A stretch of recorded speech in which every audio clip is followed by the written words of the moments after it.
Assalamualaikum warahmatullahi taala wabarakatuh. Innal hamdalillah nahmaduhu wa nastahdihi wa nastaghfiruh wa na'udzu billahi min syururi anfusina wa min sayyiati a'malina. Man yahdihillahu fala mudhillalah wa man yudlil falan tajida lahu waliyan mursyida. Allahumma 'allimna ma yanfa'na wanfa'na bima 'allamtana waj'alna minal ladzina yastami'una al-qawla fanattabi'una ahsana. Oba. Sahabat-sahabat pendengar yang dikasihi sekalian, terlebih dahulu saya meminta maaf di atas kelewatan yang disebabkan oleh beberapa faktor teknikal, dan mungkin pakaian saya pun kurang sesuai sebab saya datang dari dapur sedang memasak makanan untuk anak-anak murid yang belum balik ke kampung lagi. Pada tengah hari ini kita ataupun saya akan membicarakan mengenai Ramadan membentuk sikap kecaknaan kepada masyarakat. Sahabat-sahabat pendengar yang dikasihi sekalian, kalau saya bertanya kepada sahabat-sahabat ataupun kita bertanya kepada diri kita sendiri, apakah perkara yang kita rasai sepanjang kita melalui ibadah berpuasa di bulan Ramadan? Kalau saya senaraikannya, mungkin ada 5 ataupun lebih yang dapat kita rasai pengalaman itu sepanjang kita berpuasa dalam bulan Ramadan. Pertama, kita akan merasai lapar. Yang kedua, kita merasai dahaga. Yang ketiga, kita merasai keletihan. Yang keempat, kita merasai keterbatasan. Dan yang kelima, kita merasai seolah-olah banyak perkara tak dapat kita lakukan. Jadi, sahabat-sahabat pendengar yang dikasihi sekalian, perkara inilah yang sengaja Allah Subhanahu Wa Taala ingin kita rasainya dalam ibadat berpuasa di dalam bulan Ramadan, yang mana tidak mungkin pengalaman ini kita dapat rasainya dalam ibadat yang lain. Misalnya kalau kita bersolat, solat memberi satu pengalaman yang berbeza dengan pengalaman berpuasa. Kalau kita menunaikan ibadat umrah ataupun membaca Al-Quran, setiap satu ibadah itu memberi kita satu pengalaman yang berbeza. Jadi dalam ibadah puasa di bulan Ramadan, rasanya pengalaman-pengalaman kita hidup sebagai seorang hamba Allah yang taat ini, setidak-tidaknya 5 perkara yang saya sebut tadi dapat kita rasai sendiri, dapat kita lalui sendiri sepanjang kita berpuasa. Dan kelima-lima perkara itu, sahabat-sahabat pendengar yang dikasihi sekalian, ianya sentiasa ada pada mereka-mereka yang kurang bernasib baik seperti kita. Pada orang miskin, pada orang kesusahan, pada orang yang berada dalam kesempitan hidup, mereka dibelenggu dengan 5 rasa tersebut sepanjang masa. Dibelenggu dengan rasa lapar sepanjang masa, kerisauan terhadap apa yang akan mereka makan sedangkan mereka sudah berlapar berhari-hari. Mereka dahaga, mereka tidak dapat menikmati apa yang ingin mereka nikmati dan sebagainya. Jadi dengan berkongsi rasanya perasaan tersebut, kita dapat merasainya di bulan Ramadan, maka diharapkan timbul rasa dalam diri kita, wah, betapa sukarnya pengalaman itu kita lalui di siang hari dalam bulan Ramadan selama lebih 24 hari ini. Maka diharapkan timbul rasa dalam diri kita untuk mengurangkan sedikit rasa yang membelenggu mereka yang susah itu dengan berkongsi ataupun ada sikap cakna kita terhadap mereka.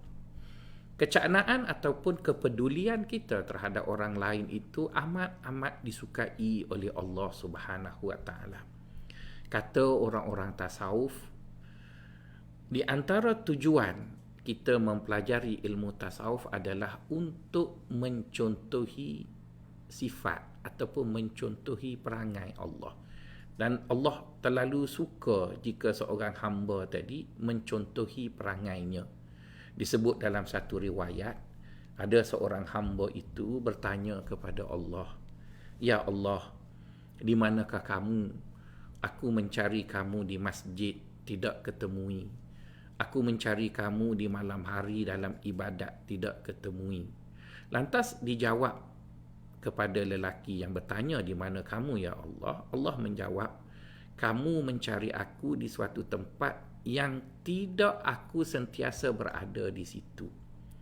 Maka hamba itu bertanya, "Di manakah tempat yang selalu kamu berada di situ?"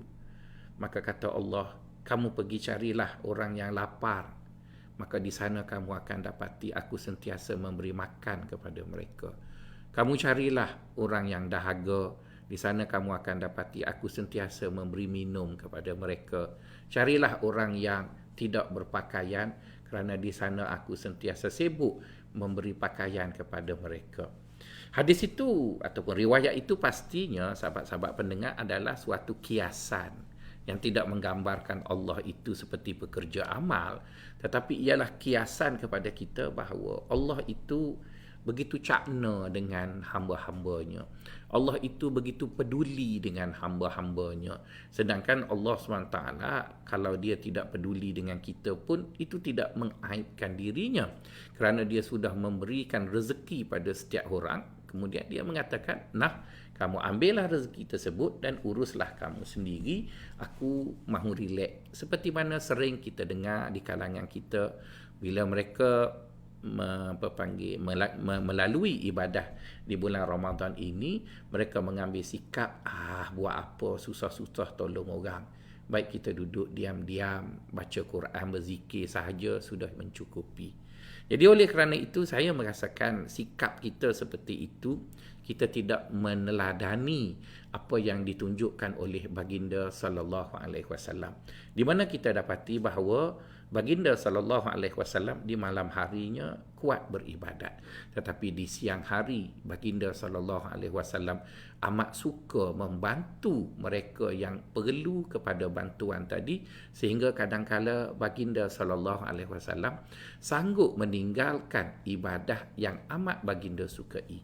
Disebut dalam satu riwayat, baginda sallallahu alaihi wasallam bersabda, di mana kita semua tahu ya, pada akhir Ramadan ini kita digalakkan untuk beriktikaf di masjid. Khususnya pada 10 akhir ini, baginda SAW sentiasa beriktikaf. Jadi dalam galakan baginda untuk kita beriktikaf, dan pastinya pahala bagi mereka yang beriktikaf pada 10 akhir itu adalah pahala yang teramat besar, kerana baginda SAW sendiri pun menggalakkannya dan baginda SAW sendiri pun melakukannya.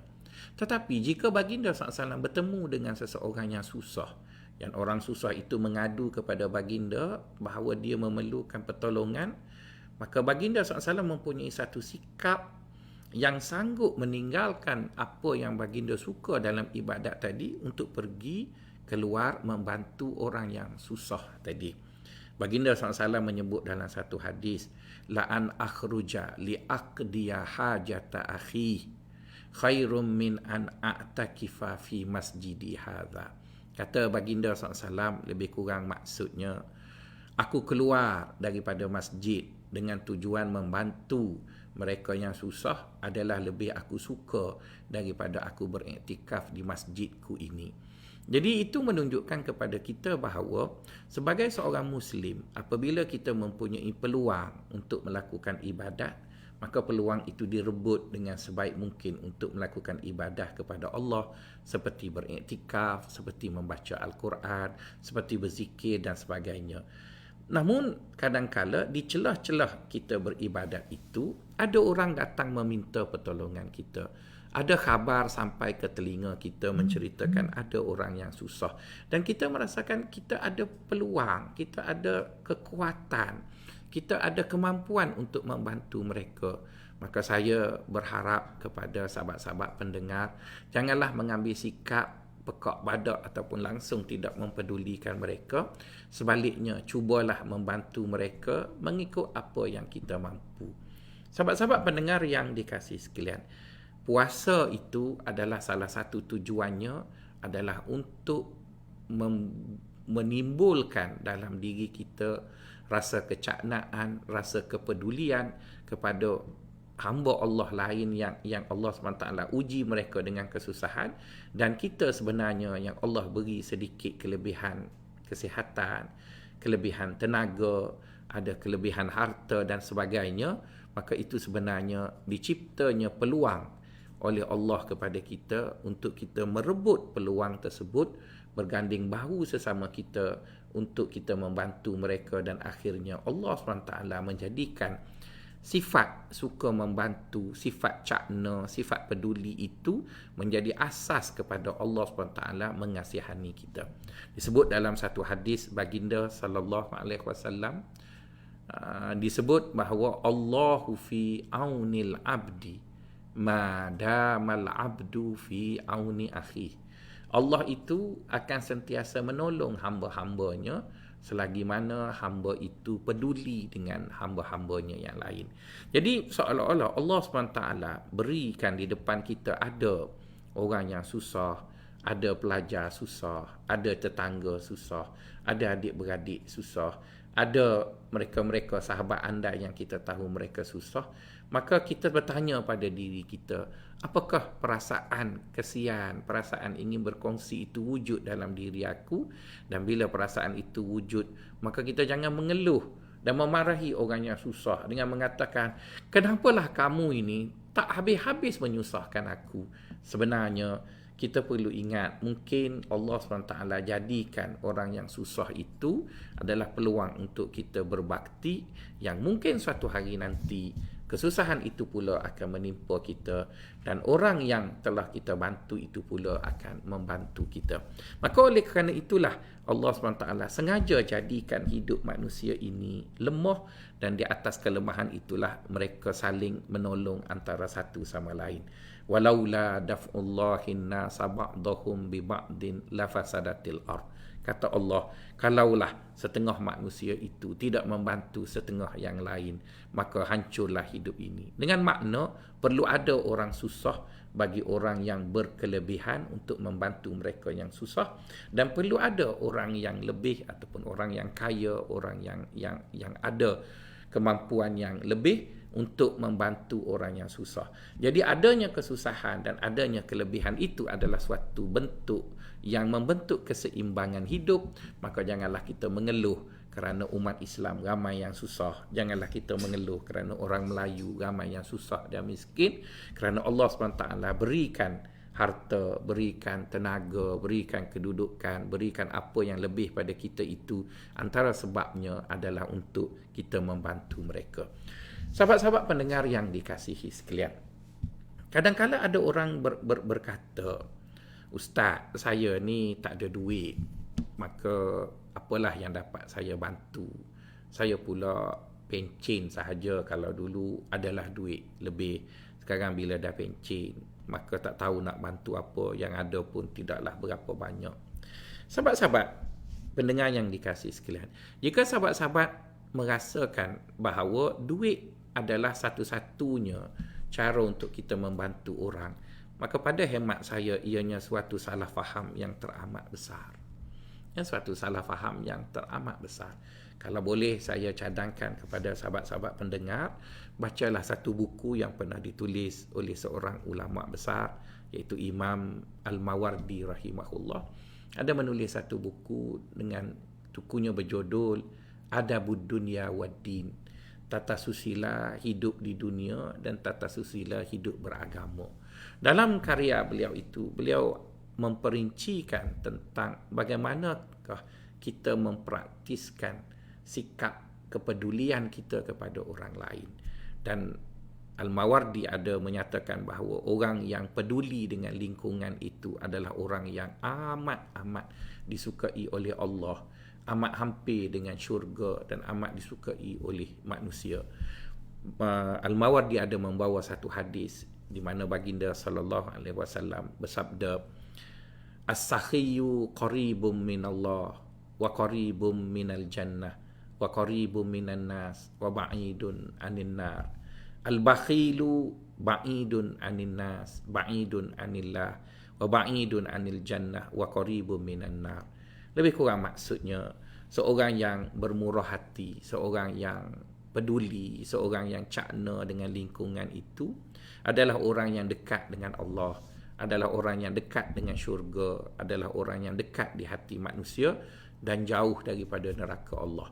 Manakala orang yang bakhil, iaitu yang tidak mahu menyumbang, tidak mahu berkongsi, tidak mahu mengambil endah dengan apa yang ada di sekitar lingkungannya, orang itu jauh daripada hati manusia, jauh daripada Allah Subhanahu Wa Taala, jauh daripada syurga, ianya dekat dengan neraka.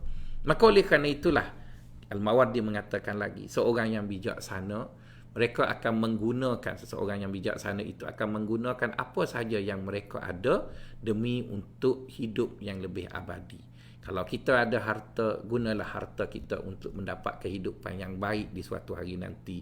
Kalau kita ada kawan, gunalah kawan-kawan kita itu untuk mendapat sesuatu yang baik di mata kawan-kawan kita. Kalau kita ada tenaga, gunalah tenaga itu untuk berbuat bakti. Kalau kita ada idea dan pemikiran, berkongsilah idea itu dengan mereka yang memerlukan dan sebagainya.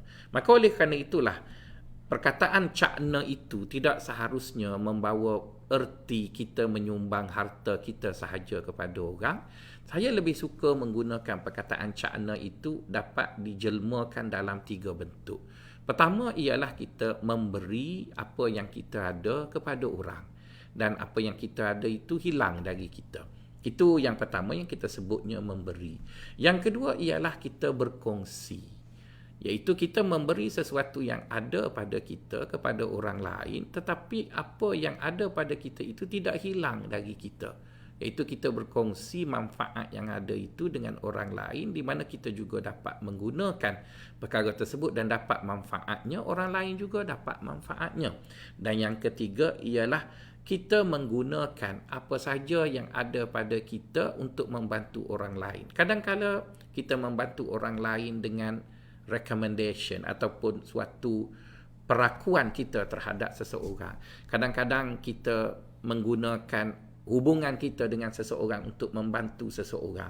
Dan perkara inilah kadang-kadang ada pada kita orang Islam, tapi kadang-kadang kita tidak tahu menggunakannya, akhirnya menyebabkan umat Islam yang memerlukan bantuan kita itu tidak dibantu dengan sewajarnya. Sahabat-sahabat pendengar yang dikasihi sekalian, saya pernah begitu kecewa dengan seorang pegawai kerajaan di kampung saya dahulu, kerana dia tidak perlu mengeluarkan apa-apa kos untuk membantu saya, tetapi dia tidak mempunyai sikap untuk membantu. Pada tahun 1997, masa tu gawat ya. Dan saya baru pulang daripada Al-Azhar ingin meminta kerja. Jadi oleh kerana dokumen-dokumen yang ingin dihantar kepada majikan tempat saya minta kerja itu memerlukan pengesahan, jadi di kampung pegawai kerajaan yang boleh mengesahkan dokumen hanyalah guru besar sekolah. Ya, saya tidak belajar di sekolah itu ketika mana dia menjadi guru besar, tetapi dia adalah pegawai kerajaan yang hanya perlu cop, dan saya sendiri pun boleh cop, dan rubber stamp itu bukan dia yang punya, kerajaan yang punya. Ink dekat pad itu pun bukan dia punya, pejabat yang punya. Tapi saya minta, dia kata boleh saya cop untuk kamu, tapi 5 muka surat je sehari. Jadi saya mahu cop 100, tuan-tuan bayangkan, saya kena pergi 30 ke 40 kali ke sekolah untuk minta bantuan, bantu mengesahkan CJ sahaja. Jadi cuba bayangkan, apalah susahnya untuk membantu orang, tidak memerlukan apa-apa kos daripada orang itu, tetapi sikap pegawai itu bukanlah sikap yang membantu masyarakat. Jadi masyarakat itu kadang terpaksa menanti sesuatu yang sengaja disusahkan. Maka oleh kerana itulah, menyedari akan perkara itu, saya bertekad dalam hati saya, jika saya menjadi pegawai kerajaan satu hari nanti, maka saya akan guna segala apa yang saya ada untuk membantu mereka yang susah. Jadi oleh kerana itu, sahabat-sahabat pendengar yang dikasihi sekalian, saya yakin sahabat-sahabat pendengar mempunyai banyak peluang, banyak perkara boleh kita bantu. Kadang-kadang kita boleh berkongsi idea, menulis idea-idea yang baik, kemudian kita sebarkannya sama ada di Facebook kita ataupun di mana-mana. Kadang-kadang kita boleh membantu seseorang pelajar Melayu yang tidak menguasai bahasa Inggeris, boleh membantunya untuk dia menulis dalam bahasa Inggeris. Kadang-kadang kita dengar ustaz memberi idea-idea yang baik, tetapi idea-idea itu begitu terbatas kerana kelemahan ustaz itu yang bercakap dalam logat Kelantan ataupun Kedahnya. Kita kemudian menulis kembali dalam bahasa Inggeris yang boleh disebarkan. Jadi sebenarnya rasa kepedulian itu, sahabat-sahabat pendengar yang dikasihan, tidak memerlukan semuanya wang. Ya, tidak dinafikan ada sebahagian bantuan itu adalah bantuan keuangan, tetapi masih banyak lagi bantuan itu tidak berupa keuangan. Kadang-kadang sahabat-sahabat pendengar yang menjadi ahli Qaryah Bukit Damansara ini adalah orang-orang kenamaan, namanya dikenali di sana sini. Jadi dengan nama kita dikenali di sana sini, ada kala bila ada orang ingin meminta bantuan sekadar untuk membuat satu panggilan telefon kepada satu pihak tertentu, maka dengan panggilan telefon itu dan kita menjamin bahawa orang yang minta tolong ini adalah baik dan ianya perlu diberi peluang, maka mungkin dengan satu recommendation yang kita beri pada seseorang itu telah merubah hidup orang tadi dan dia mendapat peluang yang baik untuk dia merubah sesuatu yang menjadi lebih baik. Jadi oleh kerana itu sahabat-sahabat pendengar yang dikasihi sekalian, saya amat mengharap sangatlah wujudnya satu perasaan ingin berkongsi cakna, prihatin dan sebagainya. Dan saya amat berbangga dengan sahabat-sahabat ahli Qaryah Bukit Damansara daripada perbualan yang tidak langsung ataupun secara langsung sambil-sambil sembang itu, saya dengar sahabat-sahabat begitu banyak membantu semasa menjadi duta, semasa menjadi ketua pengarah dan sebagainya. Dan itulah sesuatu yang membanggakan saya bahawa sahabat-sahabat adalah orang yang baik. Namun kebaikan itu tidak terhenti dengan apa yang telah kita lakukan. Kita cuba membudayakannya dan menjadikannya sebahagian daripada identiti hidup kita. Saya begitu kagum dengan beberapa individu yang menjadi ahli jemaah di masjid ini yang tidak sudah-sudah membantu orang. Walaupun ianya sepatutnya sudah berehat pada usianya yang telah menjangkau 80 tahun, tapi masih aktif membantu. Dan itulah menjadi suatu harapan. Jika semua umat Islam mempunyai sikap yang sedemikian, saya merasakan bahawa hidup umat Islam itu tidaklah sesukar seperti yang kita lalui. Sahabat-sahabat yang dikasihi sekalian, bolehlah saya berkongsi dengan sahabat-sahabat semua satu hadis baginda sallallahu alaihi wasallam yang menyebut bahawa berkongsi itu dengan kongsi yang membawa makna, kita ada sesuatu kelebihan dan kelebihan itu kita menggunakannya dan manfaat daripada perkara itu kita dapat dan orang lain juga dapat. Misalnya baginda sallallahu alaihi wasallam ada bersabda dalam satu hadis yang dikeluarkan oleh Imam At-Tirmizi, tak silap saya, baginda sallallahu alaihi wasallam bersabda, arba'una khislatan a'laha manihatul inzi wa man addaha btira amardatillah wa la yarju thawabaha illallah dakhalal jannah. Yang bermaksud 40 perkara. Yang pertama ialah meminjamkan biri-biri betina kepada seseorang. Sesiapa yang melakukannya kerana Allah dan tidak mengharapkan balasan selain daripada syurga, pasti Allah akan memasukkannya ke dalam syurga. Baginda SAW menyatakan dalam hadis itu meminjamkan. Maksudnya orang Arab pada zaman dahulu bila mereka duduk di padang pasir, mereka tidak mempunyai sumber minuman, maka mereka memelihara biri-biri, dan apabila datang orang musafir singgah di khemah mereka ingin meminta minuman, maka dipinjamnya biri-biri tadi, maka si musafir tadi akan memerah susu dari biri-biri tersebut, dia minum, maka hilanglah hausnya dan hilanglah laparnya.